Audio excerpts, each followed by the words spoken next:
প্রথমে আমি সবকিছু গুছিয়ে নিয়েছি। এরপরে হচ্ছে আমি মাংসে পেঁয়াজ দিয়ে দিব, রসুন দিয়ে দিব, আদা বাটাটা দিব।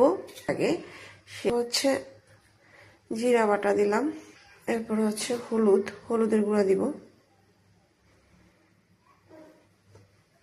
দিয়ে নিলাম।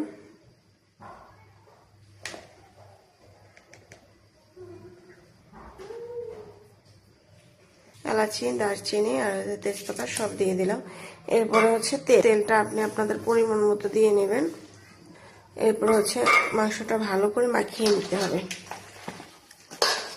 দেখো আমি মাংসটা ভালো করে মাখিয়ে নিয়েছি। মাংসটা আমি বসিয়ে দিয়েছি, এবার আমি ঢাকনা দিয়ে দিব। এবার মাংসটা কষাই। দেখো বন্ধুরা, আমার হচ্ছে মাংসটা কষানো হয়ে গেছে। এখন আমি হচ্ছে এই পর্যায়ে জল দিব।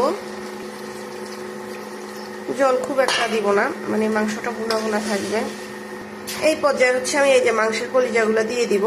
কারণ হচ্ছে ফার্স্টেই যদি মাংসের কলিজাগুলো দিয়ে দিতাম তাহলে হচ্ছে মাংসের কালারটা একদমই নষ্ট হয়ে যেত, কালারটা এত সুন্দর থাকতো না। দেখো মাংসের কালারটা কত দারুণ হয়েছে।